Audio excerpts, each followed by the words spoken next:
Great. I got it. Breeze Anika. Well, I see Leah. I see her on my top right screen. Oh, Suzanne, hi. I'm freezing. The snow this morning. Why don't you put that puffer jacket back on so people can really see, like, Kathy outdoors. Outdoors, Kathy. Inside. No, I don't want to go outdoors. This is great. Kids Hey, Laura. I see you. Oh, and Helen. Why does it look like you're in a cubicle, though? That's not a hemp farm. That's not I am cool. in a cubicle and I'm in a puffer jacket. Yes. First of all, zip the puffer jacket and run for your life out of the cubicle, please. I'm writing a grant. Oh, So okay. Oh. Well, I'm in- for hemp I'm in the fiber, office. You need a cubicle for that. hmm cubicles. What are cubicles? Oh, for? can I show you something? Sure. Yes. What is it? Is it? I made Milk? this out of our hemp fiber. Oh, hold on. That's Let me so look. cute. Let me see. I can't see you. Oh, whoa. Wow. Almost looks like a little hanging. I'm Hang working on on. another one too. It just looks like a mad Wow. scientist. It's a basket. That looks like. And so this is just all of our hemp that we grew, and the brown is walnut dyed from And the that's from- parking lot of this office. The walnut. Just to mention, is this from the work you did with UVM? Yeah. That's the hemp Yeah. we grew. Mhm. So have you and Sarah met each other yet? Nope. Sarah. Yeah, well, can you guys remind me to make that connection after this? Okay, Okay. sure. Okay. This is some more of the fiber. Wow. Has some abundance of hemp fiber. I washed it. definitely I boiled it with soda ash and it got like really stiff. So I'm gonna see what I Wow. can do to keep Oh. rinsing it. You probably have to whack it, You think? you know. I think Okay. so. If it stands up on its own, you Yeah. probably want to like give it a little Yeah, Laura, you're right. what's your name? Tell me again on Instagram so Leah can find you. Pipe Dream Hempworks. Pipe.dream.hempworks. Yeah. She's also doing work with milkweed fiber. Laura, Yeah. where do Nice. you live? I live in Vermont, in Cambridge or Cambridge. Jeffersonville. Okay. Is it Cambridge or Jeffersonville? It's like in between three towns. It's like Okay. Cambridge, Jeffersonville, and Fletcher. Like just Right, where those. okay. I don't have a mailbox. Okay. A really good friend of mine used to be the elementary school principal in Cambridge. Oh, nice. All right. Well, it seems like it's slowing down for people coming in. And so now is the time. I haven't sang yet, so it's time for music. If you guys could mute yourselves. Everybody gets all serious faced. That's funny. Okay. And let's do this. Hold on. I think I just Countdown. saw Diane Becker out of the corner of my eye before I did that. Okay, here we go. Got a little bit of that, and we got a little bit of. Well, it's the end of the week. Now where you been? Well, now it's Feedback Friday, so come on in. Come sit down and stare at your screen. We got a presenter that you never seen. We're Feedback Friday, we're on the loose. We'll be the train, you be the caboose. It's Feedback Friday with Kathy and Amy. Mashed potatoes and the gravy. It's Feedback Friday all day long. Feedback, feedback, Feedback Friday.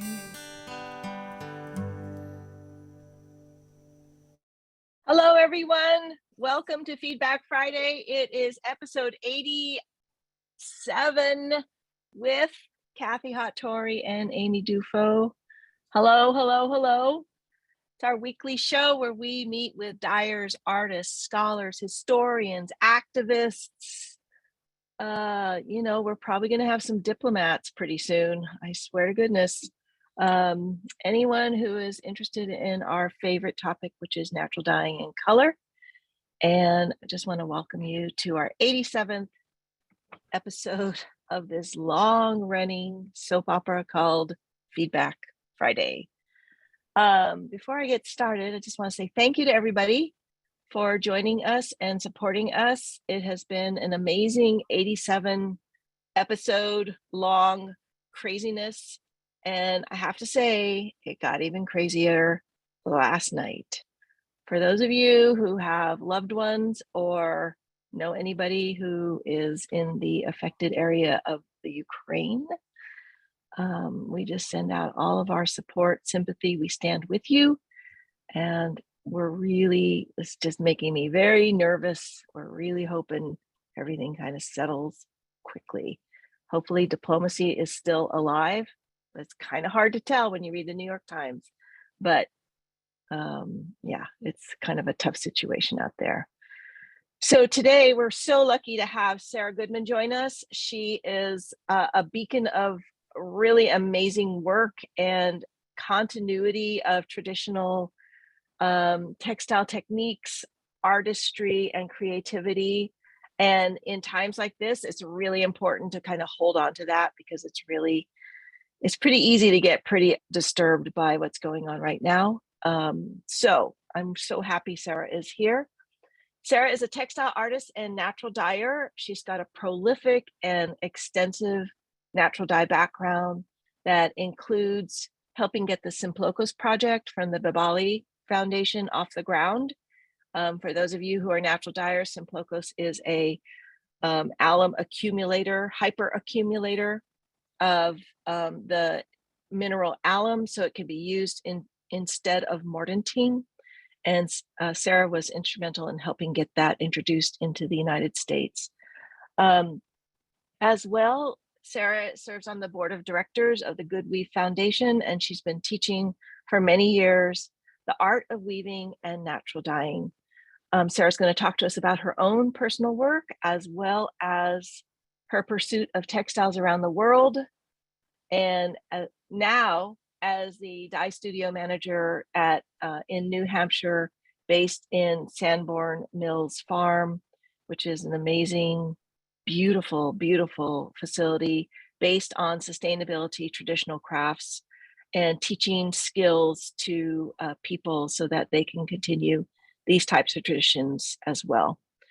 Before we start, I just want to say thank you. It's just kind of a tough day. I'm really glad we're all here together. And I can't wait to hear what Sara has to say. Amy's going to be moderating the chat, and we're going to have that turned off until the end of Sara's presentation. And then we'll open it up. You can post your questions there. And at the very end, we will open up so that you can all say hello to each other. There's lots of guests today that we're really anxious to say hi to. So that'll be fun. And then as well, the call is being recorded. I'm sure hoping I record. Yes, I'm recording to the cloud. Amy, the cloud. I recorded it to my computer last time and now we can't find it, but it's okay. We'll find it. And we'll have a video copy ready for you so that you can revisit this session if you have any questions or just want to see again the incredible work that Sara's doing. So without any further ado, Sara, I'm going to turn it over to you. Welcome to Feedback Friday. Okay. So Amy, should I share my screen? You can do whatever you want. This is all you now. Okay. All right. All But about you, Whatever Sara. want. You Okay. can, Well, first, yeah. I just want to echo what Kathy was saying about Ukraine. It's really hard that on this day that I've been so looking forward to, and I'm so happy and excited about that this horrible thing is happening in the world. And so, yeah, we just hope that this turns out okay. Anyway. This is the stuff that's the light, Sara. This is the light and the bright that we keep shining in the So it midst is of all so this nice. ugliness, right? We're all here together today. It means Yep. so much Yep. to me. So here we go. Why doesn't it want me to play? Come here, play. There we go. Okay, so I am here to tell you, there's kind of two parts to my presentation. The first is just introducing myself to you and the work that I've done, both my own artwork and some work I've done around the world. But the main thrust of this is to introduce you all to this new textile program that we're getting off the ground starting this spring at Sanborn Mills Farm. But first, starting with myself, I am basically a color person. So I've been working in textiles since the 70s, and I did a little natural dye work to start out with, you know, what everybody did, onion skins and sumac berries. But then I got seriously into painting warps as a weaver using fiber reactive dyes. But then in 2004, I just decided to get rid of all those dyes and devote myself to learning as much as I could about natural dyes, and to sort of debunk some of the myths that people have about dyes, that they're fugitive and that they're dull and that you can't get good, rich, deep colors that last. And so I have studied with a lot of fantastic teachers, and I've worked really hard, and I'm just very happy to be at the place where I am now. So this is a big piece of silk that was the lining of a cloak I made. First I dyed it in cochineal and then tied the shibori and put it in indigo, and that's what I got. And here are some scarves. Those ones on the left, I've made hundreds of these scarves. They're silk, but you can see these thicker lines. I like to insert silk ribbons into my weaving, and so that's what those are. And then on the right is some double weave. A lot of my weaving is double weave. I really love the graphic potential of double weave. And the other thing I wanted to say is any of these techniques that I'm illustrating with these images are things I'm going to teach in classes at Sanborn Mills this summer. So that's why I'm showing you these selected images. So the right picture that's about 8.5 yards of bamboo and silk fabric, and it's double weave, but one layer was painted with natural dyes and the other was in indigo. And the bottom left is a piece of linen yardage, and it's 4 different shades of indigo. And the top left is actually a piece of double weave, but those are Harrisville Designs wool, their Shetland wool that they sell. That's about the only commercially dyed yarn I buy anymore, because I really do like their colors. And this image kind of shows my transition from commercial yarn to natural dyes. So on the right is the outside of this vest, this Tibetan panel coat, and that's all Jagger spun merino. And I don't really like those colors. They just kind of scream at me. I wish I'd dyed that stuff.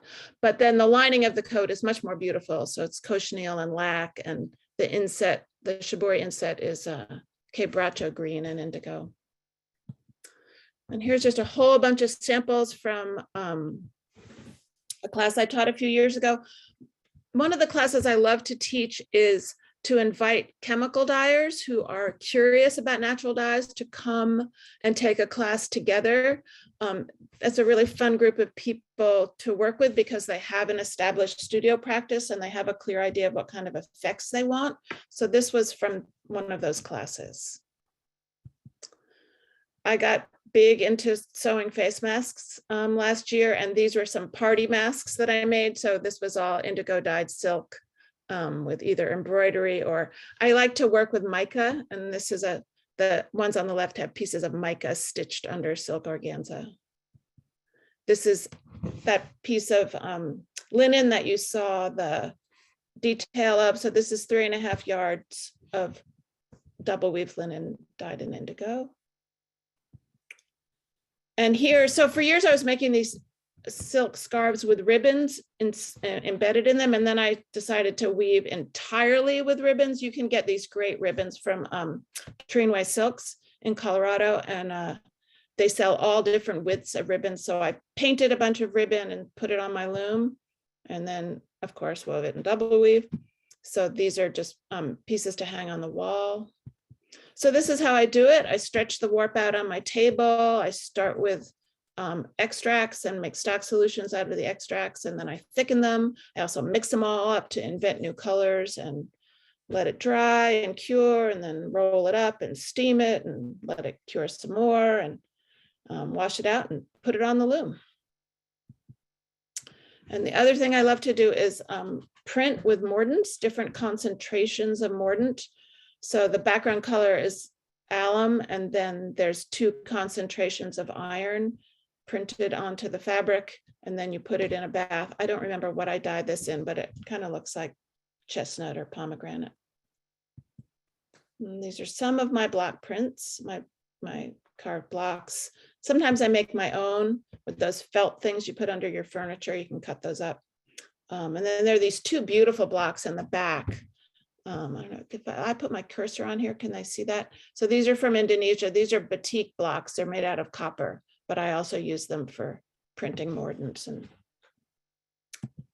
so this is what the fabric looks like once it's been printed with the mordant. And then you put it in the dye bath and you get all these different effects. I like sort of thinking about layers of mordant. So there's a weaker concentration of iron in the back, and then the darker with those leaf patterns. And then you can always put it in indigo and then turn it green. A couple of years ago, I took a class with Sue Benner, and she taught me how to use Wonder Under. So all these strips have Wonder under them, and then I put them all together for a tapestry. The other thing I like to do is use clay resist in different ways. So I put these pieces of fabric on the left are about probably 15 inches square, covered with them with clay resist paste, scratch through with a grout square, and then let that dry. Then you put it in the indigo, and I got these stripes for making water. And so here is what that tapestry came together looking like. So it's about 4 feet wide and 3 feet tall. I live on a lake, a beautiful lake, Squam Lake in New Hampshire. And if you stand on my dock, you see these mountains across the way. And then these were made with rice paste. And you can see how, in comparison to the clay resist, the registration with rice paste is much more clear. It's a little more tricky more involved to make the rice paste. And then you use it with a stencil. These stencils I just cut out of a piece of like plastic folder with an X-Acto knife. They're not the, mulberry paper traditional stencils, but it's fun to work this way. Okay, so that's the end of my work. And now I'm going to do a little bit about some of the international things I've done. So there's a really fantastic organization called Goodweave that is working to end child labor in the handmade carpet industry in South Asia. It was started by a man named Kailash Satyarthi, an Indian man, who actually won the Nobel Prize in 2014, the year Malala, the young woman from Pakistan, won the prize. They actually co-won the prize, but she got a lot more of attention. But anyway, Kailash started Goodweave, and he has a bigger organization now called the March to End Child Labor. And so I was on the board of Goodweave for 6 years. And then after I left the board, I was invited by a man named Tashi, Keseng Tashi, who lived in Hanover, New Hampshire. Tashi sadly passed away last year, but he was the first Tibetan to ever code at Dartmouth College as an undergraduate. And after he spent some years in the banking industry, he decided he wanted to work to revive the rug industry, the rug business in his home of Tibet. And so he started a company called Inner Asia. And he invited me to design some carpets for him based on my shibori fabrics. And at the same time, my friend Mary Zikafus, who's also here on the call, she also designed some carpets for him. And so Mary and I went to Nepal in, I think it was 2010, to visit the work that the Goodweave Foundation was doing. which was just a fabulous experience. But I also commissioned them to weave a rug for me for my home. So on the left is the picture of my rug getting woven, and on the bottom right is the rug in the house that I used to live in. And my rugs are all also woven with natural dyes. And so here is the collection of carpets, and they're still being woven by InterAsia. They're being sold by Pompanousic Mills. And so you can Google InterAsia rugs if you're interested. And I don't know if people can see Kathy Harvard on there. She'll help you. There's 48 different colors in the colorway, and they'll custom design rugs for you. Ready? And this is another tapestry I made a bunch of years ago. It's 5 panels that are all 2 feet wide by 3 feet tall. So this whole thing is like 11 feet wide. And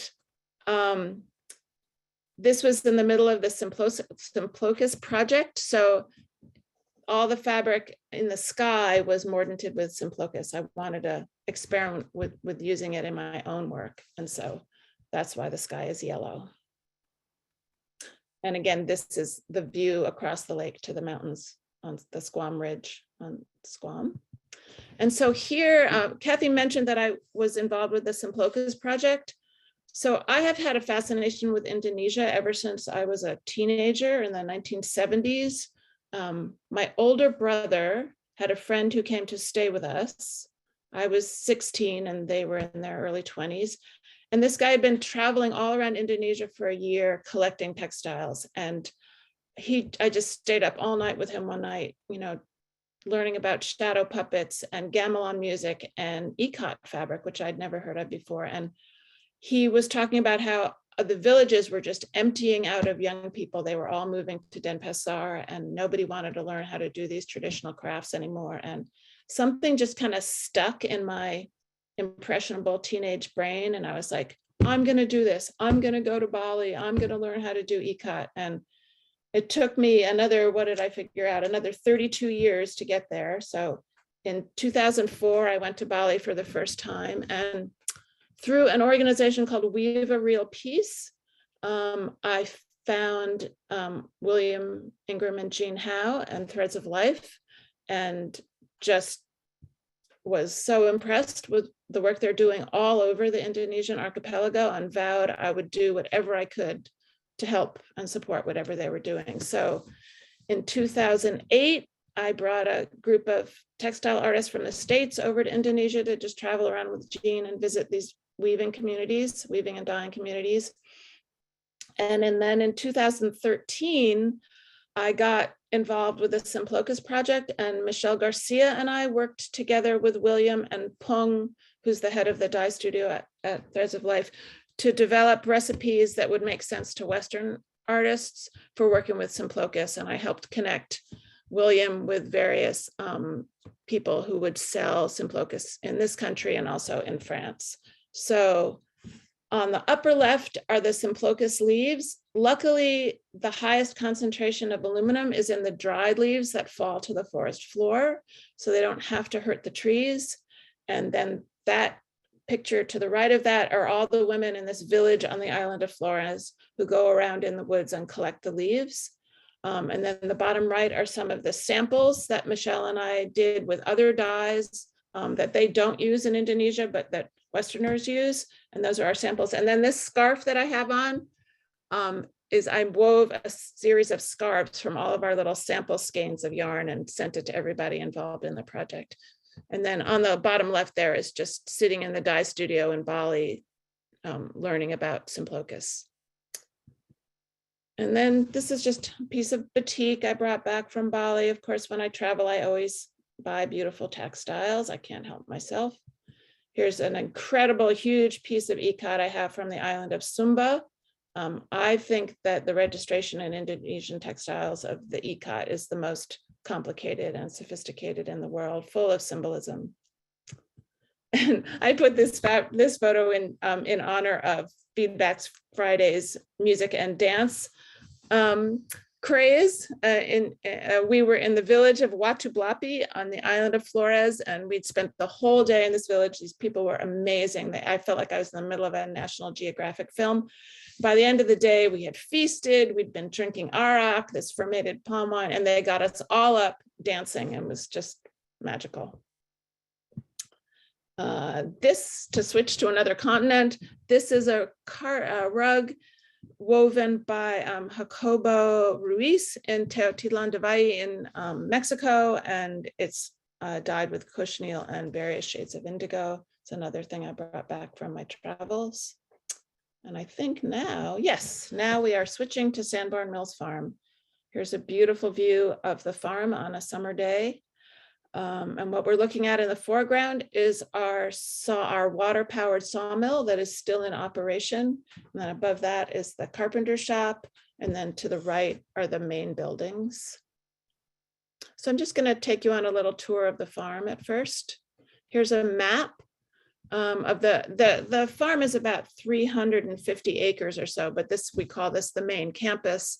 And it's a little bit dated because the building that is now housing the dye studio isn't even on this map. But if you see where number 17 is, there's a little corner of a stone wall. That's where the dye studio is now. And this is a historic picture of the mill pond. And here's the main house, which was first built in 1875.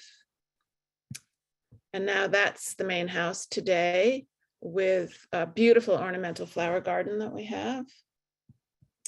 We still plow the fields with animals. These are our team of horses.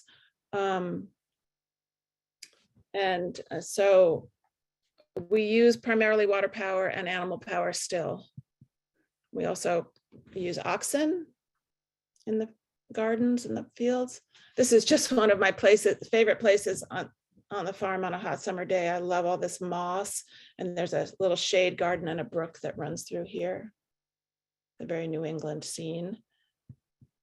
This is one of the vegetable gardens that supplies the CSA. People from the neighborhood come and get a box of vegetables every week who sign up. This is our sawmill in action. A lot of the wood that's used in new construction actually comes from the land and is sawn into boards here in the sawmill. This is our flax growing. And this is flax being processed. That man on the right is Colin Cabot. He is the owner of the farm and the director of our programs. Here are our 6 border Leicester sheep, but they're all pregnant. So in a little while, we're going to have a lot more sheep. And this is a class in our blacksmith shop.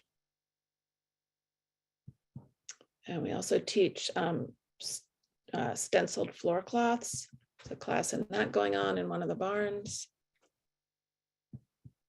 We teach a lot of different classes in basket weaving, and we even grow some willow that will be used in some of the basket classes this summer. And we also teach classes in animal husbandry. I think this was an oxen class. I just love this staircase. I think it's this most amazing thing. It took years to build this, and they're just about to install the banisters and the railing, so we'll be able to actually walk up it. This is in a room called Fifield Hall, which will become the weaving studio. And it takes you upstairs to where the dormitory is. So if you're coming from far away, we have places for people to sleep who come to take classes. And this is the dining hall. That dark window on the left is the kitchen, and to the right, those doors open out to a kitchen garden and a patio where in the summer you can go outside and eat.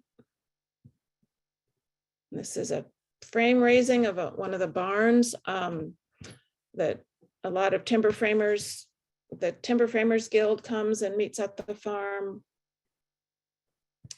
And this is putting up the Grange. So Colin likes to buy old buildings and take them apart and bring them onto the property and reconstruct them. So this was an old New England Grange hall that was going to be torn down, and instead it got brought onto the farm and rebuilt. So that's the frame. And that's what the outside looks like now. And so the upstairs is going to be a kind of meeting area, lecture hall, exhibition space. And the downstairs, the ground floor, is where the dye studio is. And it opens out, it'll open out onto a patio. So it's a great big space. There's enough room for 12 restaurant style stainless steel tables on casters. So I've designed the studio to fit 12 students comfortably with an instructor and an assistant. And in that area where there's a double sink, that's just going to be dedicated to indigo. And that's our program manager, Molly Bollock there. This was just last week. And those are the windows that open up to the outside and the patio. And here's the triple sink where we'll do all the other dyeing, and the stove will be right around the corner where that orange ladder is. This was last summer's dye garden. So that was the second year we've been growing dye plants. And in the patch in the back is where we've moved the madder and the weld to, because if any of you have grown that, you know, it kind of takes over. So here's our madder, our weld, and our Hopi sunflowers, and calendula, and gem marigold, and Coreopsis grandiflora. And our indigo, we grew about 90 indigo plants last summer, Persicaria tinctoria, and it grew amazingly well. We did 3 big harvests and extractions, and then a couple of little ones, and we let some go to seed. And then we also cut it at the end of the season and tied it up and dried it in a hoop house. So I wanted to do an experiment to see what was the maximal amount of time to optimize how much pigment you got. Everything I'd read said 2 hours, but that just didn't feel right to me. So we did an experiment last summer of, you know, the same temperature water, the same amount of water, the same amount of plant material, and we just timed it. And it turned out that the 3-hour soak gave us measurably more pigment than the 2 or the 4. So that was interesting. So here's the mermaid water after it's been soaking, and you take the plants out, and then you oxygenate it and put some lime water in, and then filter it, and then you get your pudding. So I still think it's the coolest thing that we are growing indigo in Northern New Hampshire. And then last fall, we had a grant from the New Hampshire Council on the Arts to work with local middle and high school kids. So these are the t-shirts they made. And here's our dried indigo leaves, which I'm going to make into a vat with potassium carbonate. I haven't done that yet. So here is all the yarn I spun and dyed with our plants from the garden last summer. Those really bright ones in the middle are the weld, the matters on the right. The orange is yellow cosmos. All the way to the left is the calendula. Such a beautiful flower, but you don't get a lot of color from it. There's also somewhere in here, I think to the left of the weld, are apple leaves and apple bark that I collected. So what we do is once the plants start flowering throughout the summer, we harvest the flowers and we put them in these boxes on the left that are just frames with screening on the top and the bottom till they dry. And then we store them until we want to use them. We have hundreds, well, not hundreds, but we probably have like 40 of these screen boxes that the carpenters made. Here's some calendula soaking, so pretty, but. And then here's some marigold liquor. Okay, so now what we're going to I want to talk to you about are the classes that we have planned for this summer. And obviously you can go to our website, sanbornmills.org, to look more closely at, I'm just going to talk about the dye classes here, but we've got classes in felting and spinning and basket weaving and some sewing classes, floor cloths. So there's lots of things to see, plus, you know, all the other ones, the animal husbandry and the blacksmithing. So we have a lot going on. So I'm going to be teaching 7 classes throughout the season, starting at the beginning of May and ending in October. And we're thinking of this set of classes as our natural dye basics. They're not really a series, but they're all 3-day classes teaching very specific skills. But every class will include information on fiber preparation, proper scouring, and mordanting when it's relevant. Obviously, the indigo classes, we don't mordant. So I don't think I'm going to go through each of these classes, but really you are welcome to contact me if you want to take a class, but you're not sure which class to take. Feel free to contact me. We'll put the contact information in the chat. But a couple of things I want to say, we're still, you know, our studio is brand new, and we really want to build a community around this facility. So after somebody takes a natural dye basics class and I get to know you a little bit, then you can come on your own and do your own work, you know, for a nominal fee, $10 an hour or something.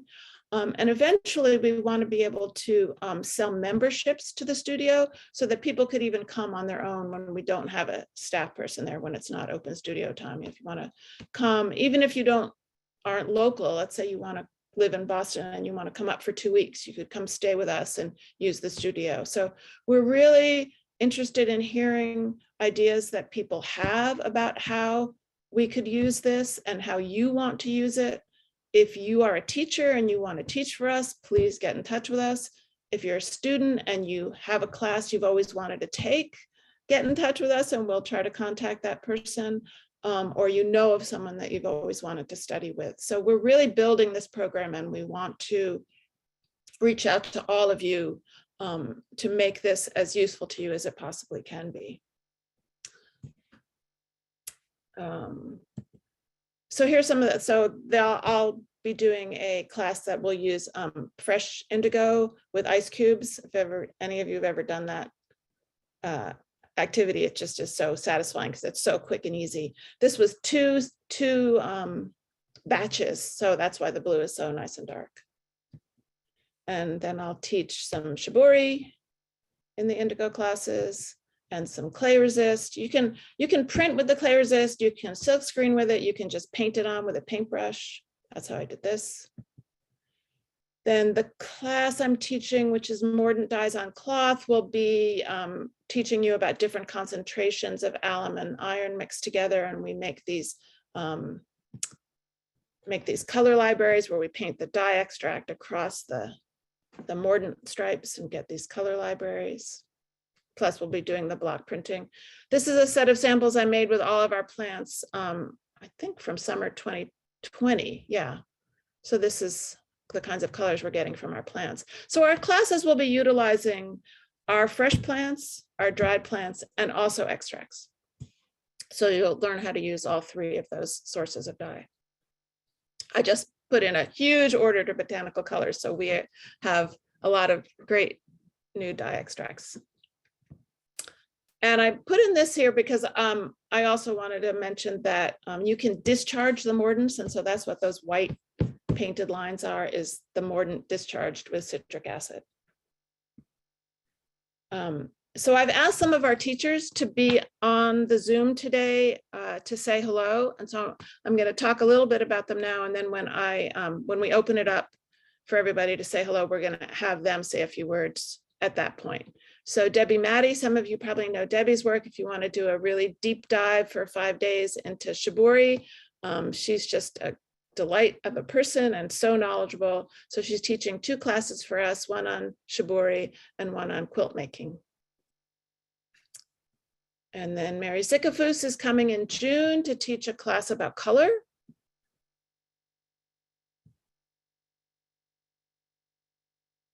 And then Berkeley Heath, here's Berkeley. Berkeley, we met Berkeley, Molly and I met Berkeley a couple of summers ago at the Marshfield School of Crafts in Vermont. And Berkeley lives in New Hampshire, and she's a wonderful artist and really good with rice paste resist and also making ink. So she's going to teach those 2 classes. And then finally, I want to let you know that Catherine Ellis is coming for 2 weeks in August. 1 week will be focused on protein and the other will be focused on cellulose. So I'm sure everybody knows who Catherine is. We all carry her book under our arm, her book that she wrote with Joy Botrop. So I'm very excited that Catherine is coming to spend 2 weeks with us this summer. There she is.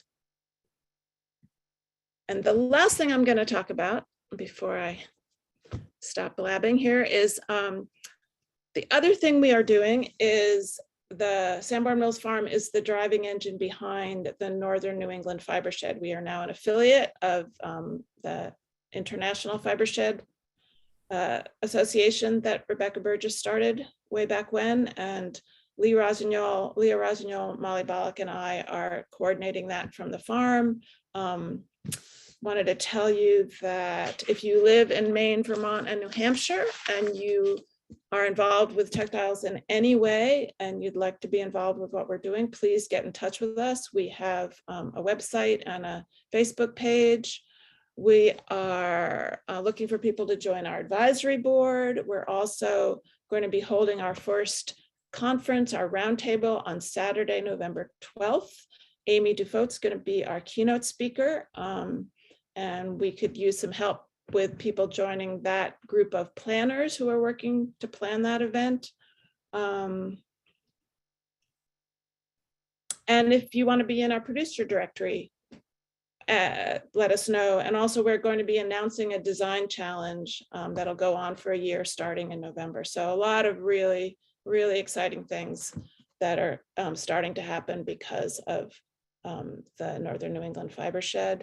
One of them is, if you've been following what Amy's been doing at all with the Waste Wool Working Group on Fibershed, Kimberly Hagan, who teaches at University of Vermont, is been working on researching wool pellets and how they can be a fantastic soil amendment to bring nutrients and aerate the soil. So this is just a great photo of the row of broccoli on the right has had the soils got wool pellets in it, and the one on the left doesn't. So we're doing all kinds of things. So just to end, summer in New England is a wonderful escape from the heat of down south, but fall is spectacular. So that's Sarah, it. thank you so much. That was an incredible, beautiful, Like, comprehensive review of what you've been working on. No, it's great. I'm going to turn it over to Amy to go ahead and take questions. And Sarah, you can, there you go. Yeah, so there you now go. you can chat with everybody. Okay, so All right. Are you ready? Are you ready for all these questions for you, Sara Goodman? sure, I'm hit me with it. Also, I'm wearing a Sara Goodman from 1980 what? About 1982 or something. Yeah, my favorite thing I own. Okay, let's see. Mica and weaving question. Is this a mineral thread? No, I actually take little pieces of mica and sew them in between silk dupion and silk organza, and I've made some wall pieces with those. I didn't include any of those images in this, but if you get in touch with me, I can send you some. Yeah, I know the way that. when a light shines on it, the mica through the organza glistens.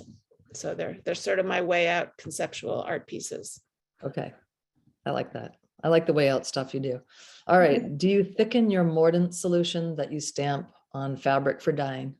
Yes, thicken it with guar gum. Okay, look at you. Just nice, quick answers. We've got so many people here to talk and stuff. Okay, will you be selling any dye plants or seeds at Sanborn? Where is the best place to get matter? Well, I think we just bought some madder seeds from Grand Prismatic. Mhm. We also got our very first madder plants from my friend Jay Rich, who I think is on here somewhere. I saw him. I sent us some plants from Nebraska. But I think, Grand Prismatic is a good source of seeds. I don't know, does Botanical Colors sell mordant seeds? It's hard to buy madder plants commercially. Yeah, because the root. But I was just asking Kathy, because we sell tons of dye seeds and we're selling out. Everybody's going crazy buying dye seeds from us right now, but we did just sell out of madder seeds. But I think Horizon Herbs sells madder seeds. Probably Fedco sells madder seeds. If you're in Canada, what's the name of that place? Starts with an R. They have lots of dye seeds, so you can get them. Yeah. Hey, Okay. Amy, I just realized before we go much further, let's let the guests that I invited say hello. Well, we'll do that at the end when we were saying like when At the when very we, back. yeah, Okay. yeah, well, because I know Catherine's here. I saw everybody that you mentioned is here. Yeah, I peeked while you were yeah. talking. Okay. So we'll go for I'll hang out and do an extended feedback Thursday. Okay. So and Kathy can go solve all the world's problems and not poor Kathy. Kathy, All right. I wish I was with you there, Kathy. Okay, let's see. What type or brand of looms are you going to have in your workshops? And when do you predict your first weaving workshop to start? Well, that's kind of a big question. We are very soon going to announce a job search for our weaving studio manager. So I've been trying to hold off on acquiring looms until we get that person, because I want the weaving studio manager to be the person to choose the looms. We have some looms in that room already. We have a couple of barn frame looms that Kate Smith gave us from Marshfield. We have a Glamacra. We have, I think we have a Harrisville, but we don't know. The real answer is we don't know. And we hope to hire our weaving person by the fall so that they can start working to set up the weaving program. So it will open in spring of 2023. That's our goal. So if anyone is interested in becoming sort of having the job I have, but for the weaving program, please get in touch with us. Was going by some questions where we were talking on the back end about hemp. Okay. Beautiful work. How do you create these mordant prints? Well, I make the mordant and then I thicken it with guar gum. And then I put it in a little print box and I take black prints and I stamp with it. And that's a class you're going to be teaching. So I'll be what a teaching- great opportunity to I'll be learn teaching from Sara that Goodman. class the second weekend in May. Okay. It's May 12th through 14th. I like that you use the bottoms of those little things so chairs can move across the floor. What are they called again? The little circles? Air felts. Chair felts, and then you make them out of And then those. you can also buy them in like pads, and they're really thick. So, but you can cut them with a really good scissor or an X-Acto knife. Yeah. They really soak up the dye. I mean, you can also print with dye and print with mordant, and that felty surface really soaks up the goop, what I call the goop, really well. Okay. What part of the country is Sanborn Mills Farm? We are in Loudon, New Hampshire, which is about 20 minutes to the northeast of Concord, our state capital. We're probably about an hour and a half drive from Boston, an hour from Portland, Maine. Let's see. What does discharging the mordant mean? Can you speak a little on this and how to utilize it artistically? Okay, so let's say you've dipped a whole piece of cloth in some iron mordant, so it kind of turns your fabric a rusty color. And before you fix that mordant on there, if you apply thickened citric acid to it, it will take the mordant off from that place. So it will leave a white-ish spot. It won't be completely white when you put it in the dye bath, but a white-ish spot. And so you can thicken citric acid into a paste just like everything else, and then you can paint with it with a paintbrush or print with it. And then you can get a pattern to stick out on the mordant, against the mordant. I love how these questions, it's like having ADD or something. What workshops are in fall for dyeing, and where's the nearest airport? The nearest airport is Manchester. You can fly into Manchester, New Hampshire, which is only like probably 45 minutes from Loudon. But you can also fly into Boston or Portland. But Yeah, Boston, there's a really good bus service from Boston, from Logan Airport to Concord, New Hampshire. And then, I don't know, Molly, we haven't talked about this yet. Will we pick people up? But we'll figure out how to get you to the farm. yeah, maybe you guys will suddenly have like a Sanborn Mills Farm shuttle service. I don't know, or Horse and buggy. Right, the horse. Put those horses to work. Oh yeah, oxen. You guys dress all conservative and show up with like your draft horses and Right. No, we don't do that. We jump will on the help you cart. figure out how to get there. We will also be, doing that. Okay. And thanks Leah and Molly for putting links in there for the fiber shed and for the farm. Somebody's saying, can you just come and visit the farm? Are there tours available? Yes, but you need to arrange that, make an appointment to do that. It's just not, we're not a really free happy for to all. have you come visit, but it's not just open to the public. It's good for us to know that you're coming. And what I also, I wouldn't come now. It's not very nice right now. yeah, and I love that, and I'm sure it says it in the workshops that because you have the dorms, you also have that plate, the space for like the little dining area too. So it is a really nice experience. Yeah. I'm assuming. I was seeing it getting built, but I can't wait to enjoy eating there and sleeping there too. It's going to be such a great place. And I love that so much. You guys are doing so much there with the fiber shed and with the classes. So, well, so listen, we're at the bottom of the questions. So why don't we just I know Catherine and let everybody if Catherine, I know there's like 4 people, Debbie, Maddie, if you guys want to, I think let's start with Mary Zickafoos because I think she had to yeah, go. okay. Don't- Let me I find wanna Mary. Hold on. let her Hi, start. can you hear me? Yeah. Yeah, Yeah. hi, everybody. Can we see you? Yeah, can you see me? I can't Where are see you. you? Oh, I see. Okay, there you are. I think I'm at the, in my screen, I'm at the top of the screen. Well, now you're here. I'm here. Hi. I'm coming to you from Cedar Bluffs, Nebraska. Actually, 2 miles from Cedar Bluffs, Nebraska, which is about an hour from Omaha. Sarah and I have a long history of traveling around the world together, acquiring textiles and great adventures, actually. So I'm thrilled to be coming to Sanborn. The class I'm teaching is called The Spirit of Art Color. It's a color class. And we're not going to touch a dye pot. It is truly, it's a color theory class. And I think I should rename the class, and it should be called Color Boot Camp for Artists.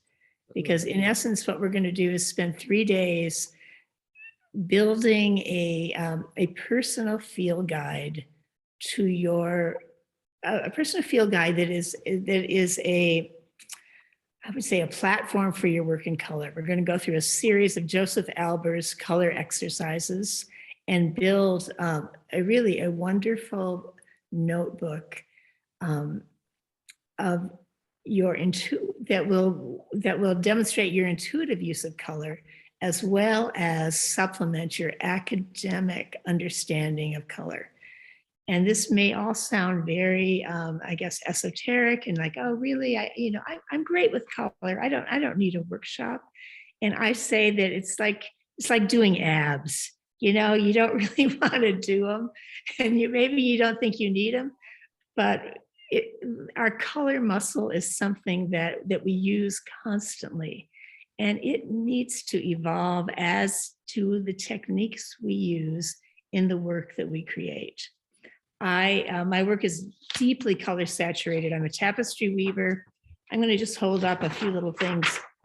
These are some mock-up. This is a mock-up of a tapestry that when I get off this call, I'm taking it off the loom. I've been weaving on it for 2 months.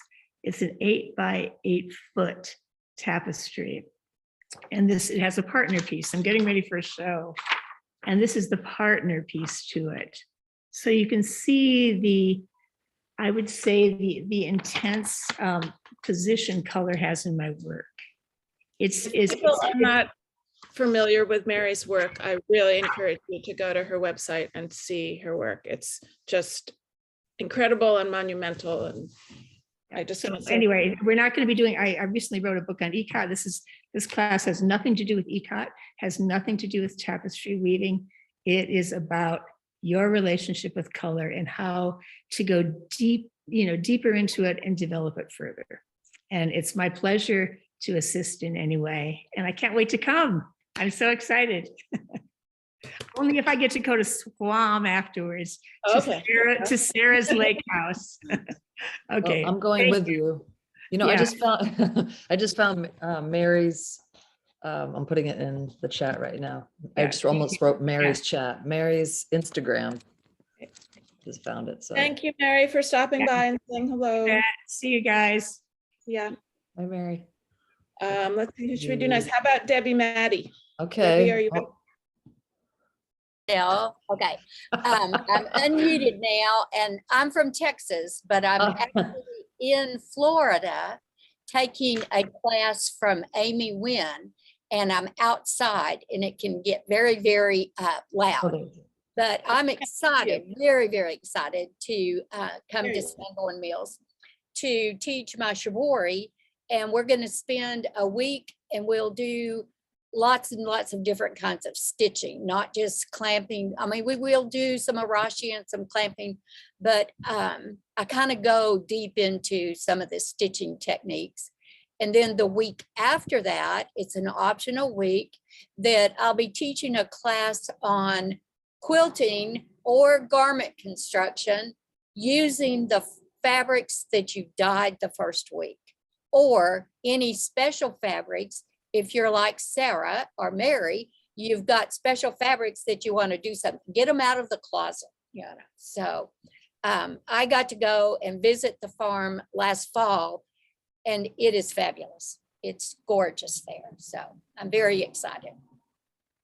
We're excited. I know. I love this, that you've, Sarah, that you've come with this entourage that we can just keep adding spotlights, and we've never done this before, but I like this. This is fun. Oh, And just good. Oh, different good. parts of the country and learning about what you're doing. So yeah, this is fun. Great. So is Berkeley out there? Oh. Hi, I'm here. Let me Thank find you, Deb. Berkeley. Yeah. Hold on, I'm So looking for I'm- Berkeley. Oh, there's Berkeley. Can Okay. you hear me? She is. So I'm also in New Hampshire, about an hour away from Sanborn on the border of Vermont.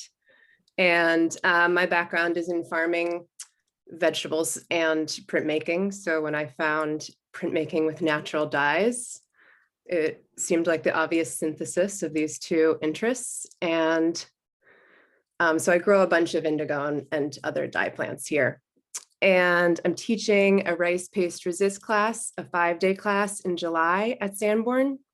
So it's inspired by traditional Japanese katazome stencil making, but we're going to be using non-traditional materials, things that are more accessible to folks, some plastic and various kinds of paper and layering of things. So we'll be experimenting with some of these various non-traditional materials.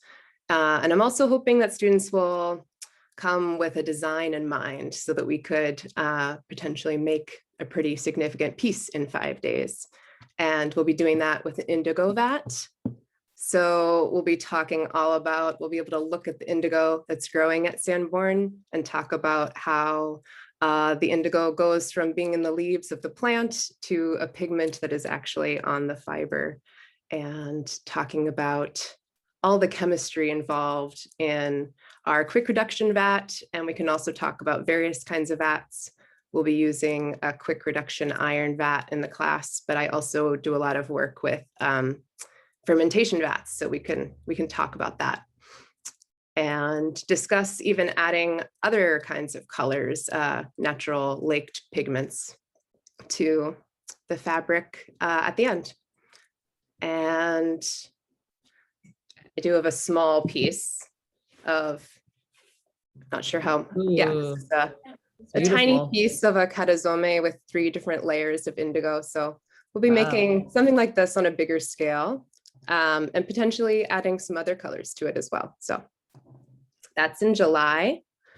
And then I'm also doing, because I'm only an hour away, I'm doing an autumn ink making class in February, or sorry, this is February, in October, the 15th and 16th. And so that's going to be a weekend that we spend in the landscape around Sanborn. And I really want to focus on being present in the landscape and trying to learn some of the patterns in nature that can clue us into what might make good inks. And we're making inks that are essentially super concentrated dye vats. So these things, some of the chemistry is pretty applicable to both dyes and ink making. And we'll learn some historic ink making recipes and also just experiment with what we find out there. So I'm really excited for both of these very different kinds of classes. I just like that I get to learn about new people here too, Sarah and Berkeley, that I'm going to poach for future Feedback Fridays. There you go. So thanks for the pre-interviews. No. Well, thank you, Berkeley. Yeah, thanks, And, Berkeley. Last but certainly not least, Catherine Ellis. I know you're out there somewhere. Let's see. Yeah, I'm here. Hold on. Where's Catherine? I'm Where here. are you? Oh, there you are. I see you. Okay. Yeah, I'm here. It's There nice. you are. It's good to be here. It's nice to see everyone. Yeah, nice to see you. Yeah, Debbie and Mary and Sarah, and it's also really good to see all of these images of Sanborn Mills. I mean, I'm going to be there in August, but I've never been up to Sanborn Mills, haven't seen the studios at all, so it should be fun doing that. I'm going to be teaching 2 different classes up there. And they're dye classes, they're natural dye classes. And what I've learned about teaching natural dyes is that some people tend to work with protein fibers, some people tend to work more with cellulose fibers, and each of those different fibers requires different skill set, different approaches to mordanting. There are different opportunities with those different fibers for designing, for printing. So we're going to spend one intense week on protein, which would be silk and wool, and then another intense week on cellulose. And there will be some printing each week, but basically we're going to be building a body of knowledge that can then be brought home and applied to whatever it is that you're doing. So it should be fun. And, you know, that time of year, there should be plenty of plants in the garden. It'll be nice to use some of those. And since I'm there for 2 weeks, maybe we can even get a fermented indigo vat going. You know, that's not something that can be done overnight or even in a couple of days, but within the course of a couple of weeks, we can certainly do that. Mhm. Great. Very exciting. Wonderful. Okay. Glad I'm not that far. I can just jump in the car.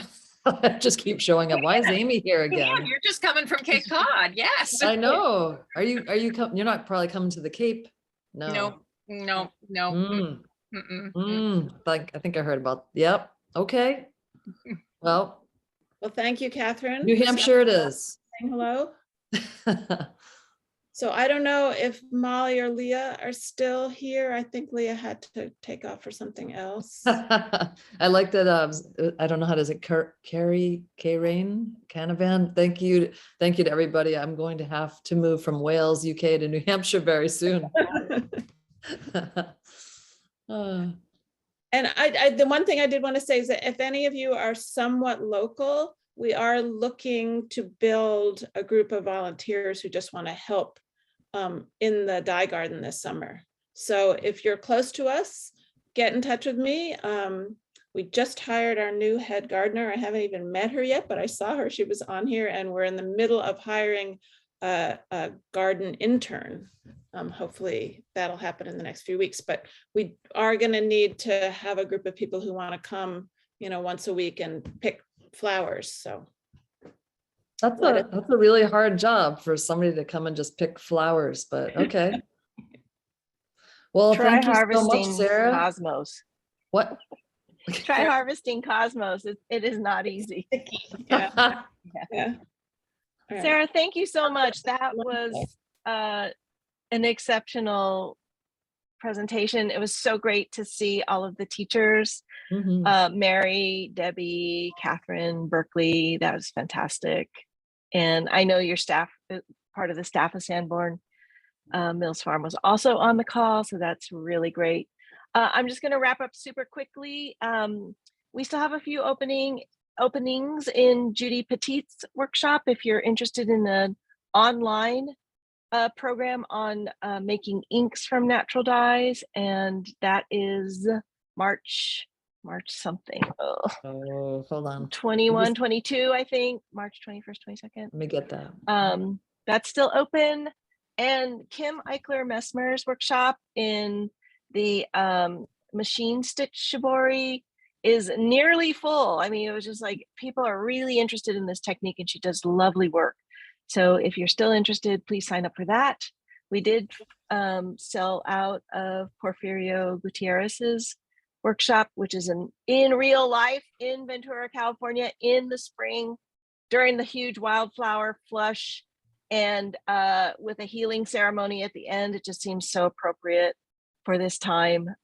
So those of you who are able to join us for that one, we're really looking forward to that.